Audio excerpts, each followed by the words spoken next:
jele bathi kune case eyenzakalayo kwenzakalani? Sboom, I actually don't want to talk about this, but ngoba mfowethu ubhuti wami siphusha sonke kakhulu. The honest truth is, if uKhehlelezi uRaphile, he needs to be punished for that. UKhehlelezi uRaphile, he needs to be arrested. And let me tell you one thing, as South Africa, umthetho ufair to everyone. Umthetho ufair to bantu besifazane, ufair to amadoda. So if there is such allegations, I'm a detective and even higher ones, they need to do a proper investigation whereby balance of probabilities needs to apply. It needs to apply on my side, it needs to apply aside the legacies. So maybe to brief you, inkinga Sbu engiyenza gize ngifike to that stage, it's about you. Who is Sbu? I'll blame you. Okay, Sbu. Ngizile podcast yakho. I think last month la ngafika ngakhuluma khona ngo-MK and stuff. And I even told people, guys, I have a problem with my Instagram. So I need umuntu ozokwazi ukungibuyisela back Instagram wami was hacked. People kept on sending me messages. Even now, I'm still scared. Ngiyabesaba amantombazana.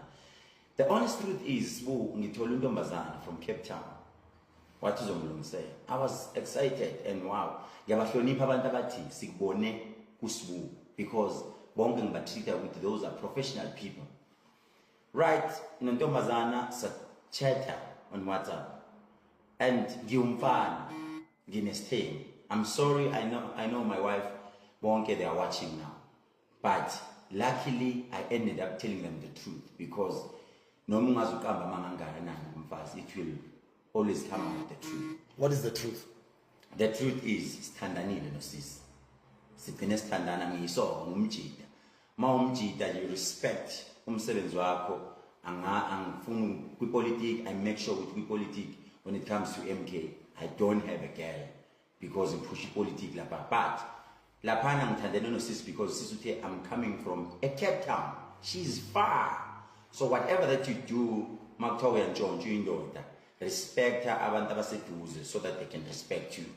Ngantshontsha nami umuntu ole kude. So I understand usho kanjani ngoba uthe lo muntu uze because atucela ukuthi athi yena uzokunceda. Yes. Uthi ngoba uhackiwe yes. Uzokutholela back Instagram account yakho. Yes. So usho kanjani naso uthi ngicine senithandana so uyintshontshe emaceleni. Okay. Uthena so uthi wabona ukuthi man ngathi lo sisi muhle. Okay. Singahlanganisa professionalism nomjolo noma kwenzakaleni. Okay, listen. Usisi uthe ngiyavolunteer mina ngizokwenzela. Was introducer kimi mina ngi-web designer wazisha talking high profile ngaye yabo like we every day we are talking nosisi we are talking uyangichecka unjani right nje we are talking so I ended up like wow sis send pictures yabo siyakhuluma nje send deep pictures we talking yabo okay agcina usisi I had to book a flight for usisi. Bukhela usisi uyabuya ngala eJoburg.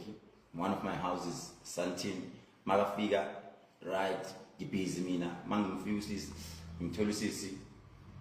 Hey usegoke kuthiwa yini see-through night dress. Lingerie goke yona. Ukufika eqala yena. Yes, ufika uvule lo bani umnyango. Ulambe ibodyguard yami. Okay. Bodyguard yami thatha amdropa sisi naye indlu umuzi. Awuhlale nje umuzi in the mansion house omuhle omkhulu nje usisi wafika mbeka khona sisi there is the house mina I can't stay here ngizohamba ambeka lapho sisi nawe uyabona ish la sisi shoot besethi ngizobomakoti la umuzo ngaka right ngifike mangifika how are you good as hakane sharp ngimthola vele segqoke uhot yabo eish mangithi usisi ngaphansi akagqokanga kodwa nawe unesibindi umuntu sekangena emzini wakho ungakazi uhlangane naye empilweni yakho. Okay, Sbu fanele uvume mawumuntu. That is the weakest point of a male noma us yabantu besilisa umuntu wesifazane. Remember I don't drink alcohol. I don't go parties. Me ni sports sam umuntu wesifazane. So I believe that way. So right, this is my figure. Ayamba bisitudla. Still fresh. Ayimzo champagne. Fresh but yeah. compared to my wife ngeke mfethu nabo mase bengisola bengithethisa manje impela wenzani awuzobona ukuthi hayi out of 10 hayi yena ngizomnika 2 abantu bami yabo like studla bona usifuza ukuthi angibambe yabo kunamabela amakhulu angiphushele kusofa enyawo phansi sasuke ebhaleni azange ngisaxoxa ngento zama-hacking I need to be honest ngento zama-Instagram angisaxoxi ngakho konke mfethu I must be honest kuwe manje angithi kumele ngitshele wena iqiniso ayangibamba ba kusofa mangiya kusofa ke ngibone namdayi la ngeke la mangiya kusofa phansi ngigqoka ishort ye-night yabo phansi yonke into yitlaba yabo mangithi nyathi ngiyafaka isidudla sila ibele lingaka baba ayi mangithi nyathi ayi akakabi ready shoot ungisheshisile uphezulu kwami now to faka in phela obvious ushaf okay ayi manje inkinga amathanga mkhulu kakhulu yabo mangithi nyathi dry engithi mina ngcono siye phansi ayisiye phansi ku floor sisendlini sisonke plastic ulphethe hayi akho plastic akuna condom lo iqiniso angikufanele ngikhuluma iqiniso angithi ayisithi siphansi lapha ngithi ngiyazama lutho shoot nami kade ngikhala yabo gcine ngichama emathangeni la ngizama ukufaka sokume sithi siyebhedeni manje sithi masithi siyebhedeni lapha ayi mangithi hayi man lo muntu uyableed ngithi no man uyableed athi bengingabona gijima ebathroom manje ebathroom lapha ethi ngiyableed avele enze njani afake ipads abuye embedeni athi no bengingaboni but I think into ezodlula nje manje I sure okay kesha ngithi mina you know what ngisakwazi ukuthi silale because mina ngisebenzisa izinto zesintu so ngeke ngikwazi ukulala nomuntu obleeda okay sharp athi uzoqhubeka alungise my Instagram.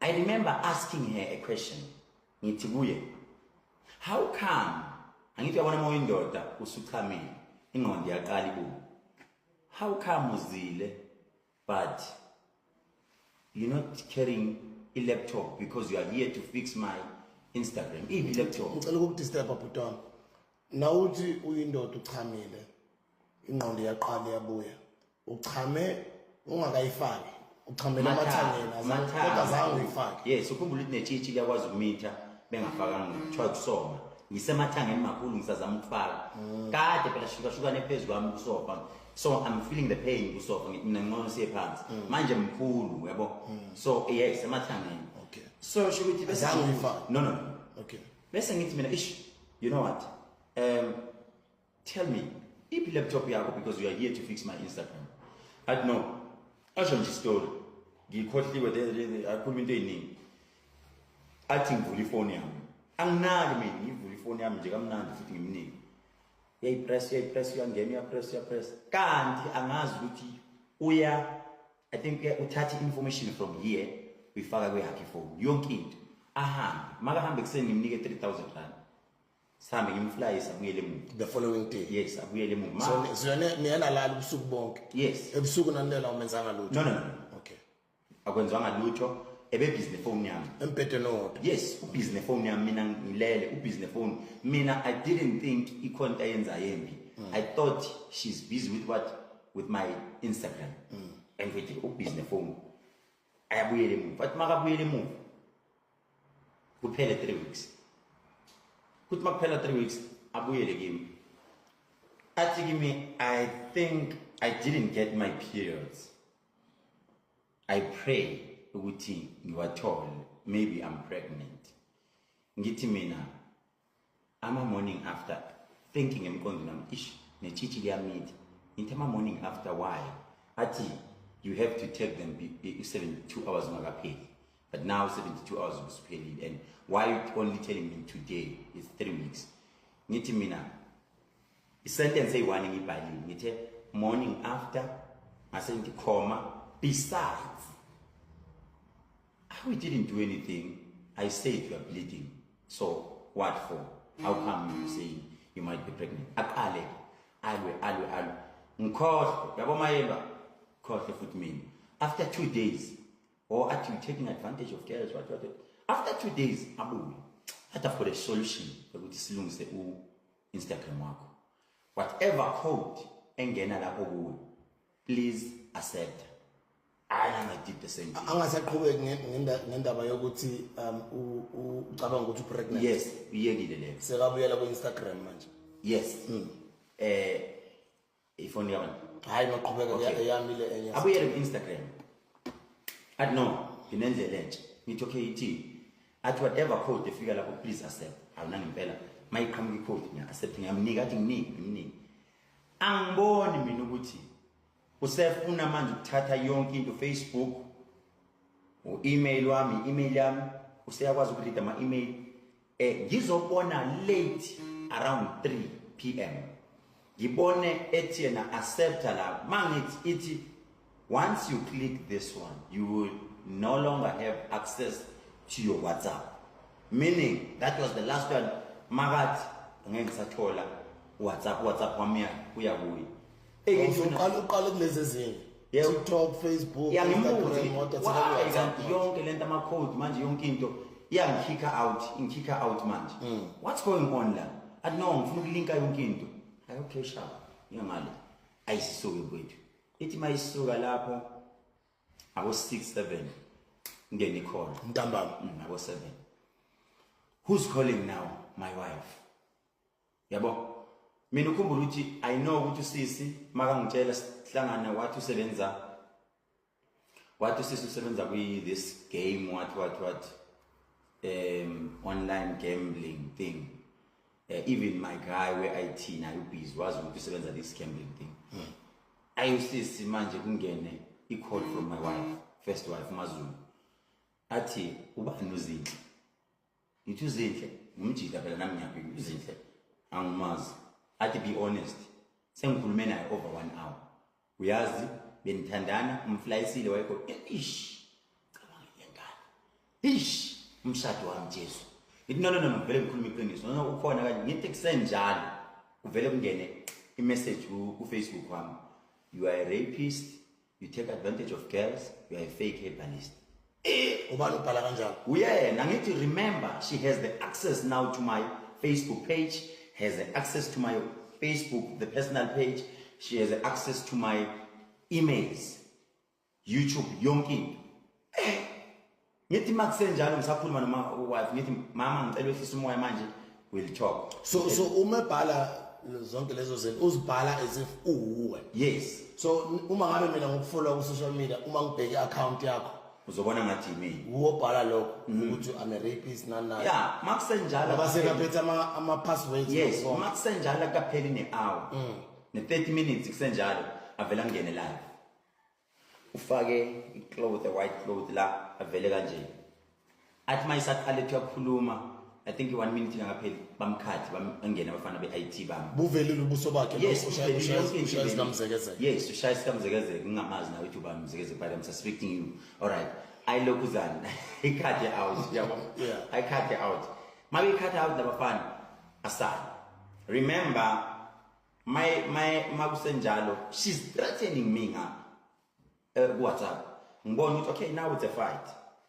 I'm a rapist, fake herbalist, take advantage of girls. Oh, what's going on la? Remember sikaze silo lo muntu. The last conversation esibenayo beyingabo 4:30 la afune ukuthatha WhatsApp wami khona. Eish bethu ngithi mina ngenze njani? Hambe ngiyovula icase. Fika ngivula icase, register icase yonke into criminal nje urangazi what. Uyivula kuphi case le noma ngaphi khona? No bengisegoli ngivule Sandton. Ngivule case registered ukuthi uyangiharasa because in akaqedanga while ngise police station ngarasa kusasa uzoboshwa amaphoyisa you are high profile in yabo mfethu le nto sibu if I was a weak person ukuthi ke I'm not weak ngidlulile into enezinzima ngitshele into eyi-1 one thing engitshele yona ukuthi mina ngidlulile into enezinzima. This bridge, it's a small bridge. If I must be arrested for this, I must be, but the honest truth ngiyayazi mina ibhlungu lento eyenzeke kimi sibu and angene ku social media I draw my private part I draw or she spoke about on social media about ukuthi nayo private party kaKhehlelezi ne Johnson Oil. I Johnson Oil ingenile endlini ubhale igwayigwa yakho. Yeah.